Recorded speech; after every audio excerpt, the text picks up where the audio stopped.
Hi, I'm Mr. K, and this is Maniac Mansion. If you haven't played Maniac Mansion, go play Maniac Mansion. Do it before you watch this run. So, I stole the route for this run from Jeff C. from Task Videos, but it's okay because I made one improvement. It involves picking Bernard. Actually, Razor too, because she looks nice.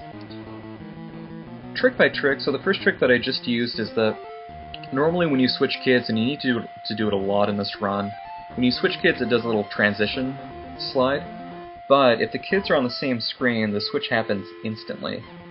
The next thing is, I didn't know this as a kid, but if you press select, you can toggle between the get, use, and open commands without having to select them from the bottom menu you see there. What we're doing right now is we want to get into Weird Ed's room. We need the card key there to open the door to the meteor at the end of the game. And so we need to do that in a very efficient way. And so what we're doing right now is we're moving Bernard. We're going to fix his position a bit so that as soon as Weird Ed appears at the stairs, he'll be captured by Bernard.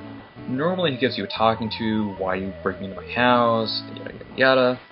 But we switch to Dave while he's talking to Bernard, so we can skip past that talking cutscene. So now we've got to hurry into Weird Ed's room. And so we need to get past Green Tentacle. Green Tentacle normally requires that you give him a bowl of wax fruit and some Pepsi. But what we do is we tell Dave to go up the stairs, we select the new kid command without actually picking a kid, and when you do that, the game lets you walk past pretty much everything without interrupting you. We have to switch to get out of the room, it's a little buggy.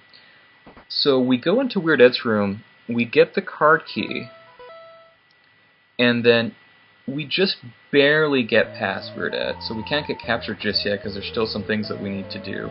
So we use the Hunk-O-Matic so Dave can open the garage later. By the way, Dave's theme is fantastic. It's awesome. So going left in this game is a bit of a pain. So we're going to go, we need to get the yellow key to turn on the Weird Etzel, turn on the ignition to the Weird Etzel. One reason I wanted to mention why this run is slower than the task is because each command that you give the game, either to go or to open or do anything, actually lags the game a bit. The task has better lag reduction because it can issue the absolute minimum amount of commands, but I don't have that luxury. So we have everything we need from upstairs, so now we get captured by Weird Ed. And so Dave's going to go to the dungeon. Bernard is moved over, he's in position to skip the cutscene, push the loose brick, so that Dave can immediately exit, and then after telling Dave to go in the door, we move the cursor to the left, so we immediately get the silver key that we'll need to get into the pool. So the next major trick of this run, this is really gutsy, is that to beat the game, you need to get a glowing key to get through the inner lab, and the glowing key sits at the bottom of the pool. The pool actually houses some thermonuclear rods, and the idea is that the water needs to be there to keep them cool. You drain the pool to get the key, but the temperature on the thermonuclear rods gets too hot, and if you take too long, the mansion has a core meltdown. So what we're going to try and do in this run is we're actually going to try and beat the game without refilling the pool. And so there's a 2-minute timer that's set for that. And so if you don't make it in time, it's game over. So we've got a few obstacles in our path. So the first one is Edna. So we got through the game so fast that she's just waiting in the kitchen to capture us. But what we do is when you switch kids, when we switch back to Dave, Edna's gone, and so we can just immediately go past.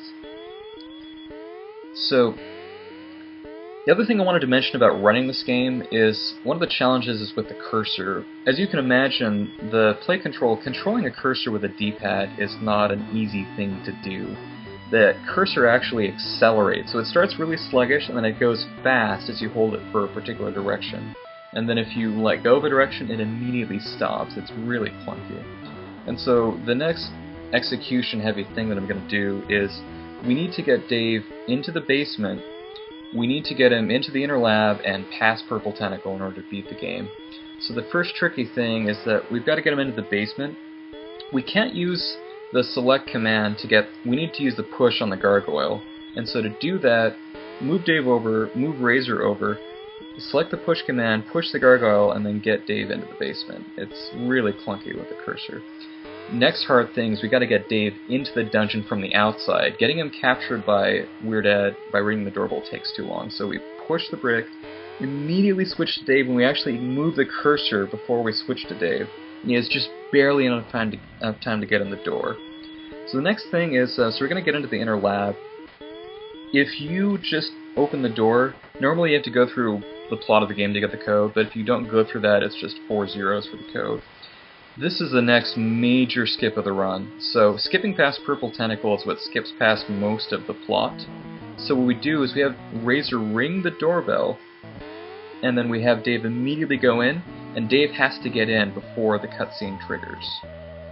And if we do it in time, we can just go right past Purple Tentacle. This actually skips most of the plot of the game.